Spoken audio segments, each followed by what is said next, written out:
So I had a recruiter friend of mine on LinkedIn make a comment that I think needs to be more publicly broadcast.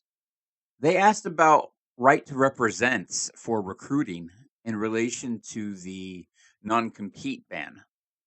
Now, a right to represent document is effectively a non-compete agreement.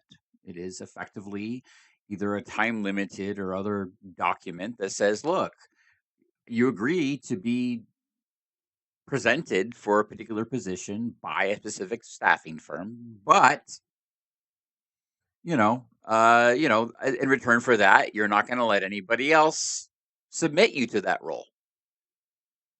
And what that does is this basically says, look, that's a non-compete agreement; it's banned, which means you can be submitted to the same job multiple times for the same role by different companies, and it's perfectly okay. Now you're going to piss off the recruiters that you work with that get told they didn't win, but you're still getting the job through another recruiter. So, maybe that's not the best idea for you socially, but it does kind of call into question the value of the right to represent document in regards to a lot of contracting and consulting roles. And it also kind of calls out the fact that they're mostly only used and abused by companies that honestly don't provide a lot of value otherwise outside of being the first one to submit you, and then they keep you out of the market because they're the only ones that are allowed to represent you, but only at the terms that they define. What happens, and what I've seen a lot as a hiring manager, is I'll have a candidate that has been presented and they have an RTR with a staffing company. And I might like that person. I might actually want to hire that person, but I'm not allowed to because the right to represent document says they can only work through a specific company. And that specific company is being a dick, or they otherwise are trying to enforce terms that the other staffing companies are not. And so I would be forced to take a worse deal as a hiring manager than I would be if I, had the ability to have that individual use a different staffing company. And so it's interesting because a lot of staffing companies in those situations, they're happy to, keep the relationship and they're not going to destroy it over one candidate. But I've seen a lot of staffing companies ruin relationships over one candidate. And I have personally chosen not to use staffing companies again in the future because of situations exactly like that. If I get a candidate that I absolutely want to hire, or I am the candidate that needs to be hired, I want the hiring manager to have the freedom to say, you know what? The terms of this staffing company suck and I don't want to agree to them, but this other person's offering me the same person with a slightly better deal and I can actually stomach that. Let's add them to the team through that other staffing company.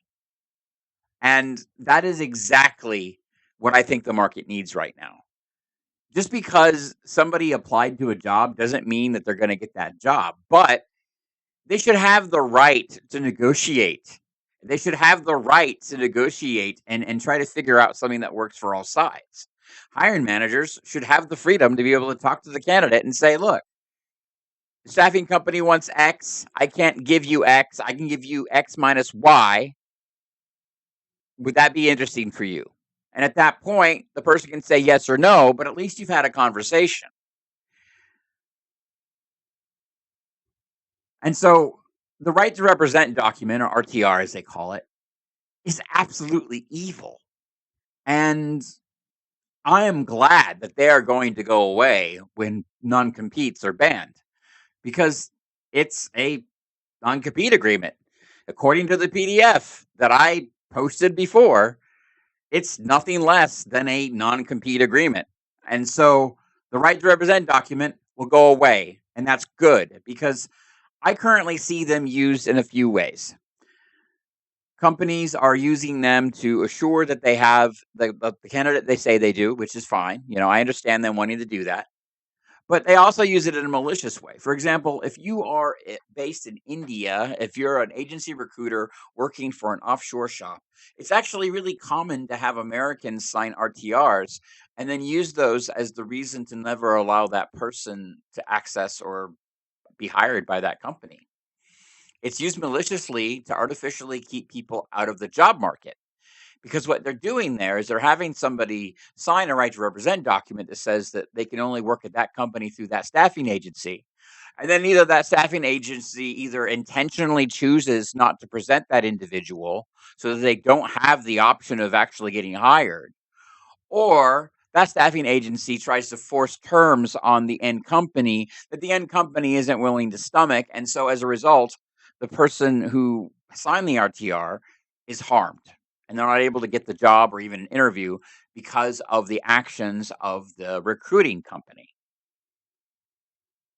And so when these are banned, I will cry with joy because I'm currently aware of a number of American based software development engineers who tell me that they have RTRs that they sign that are currently being used against them.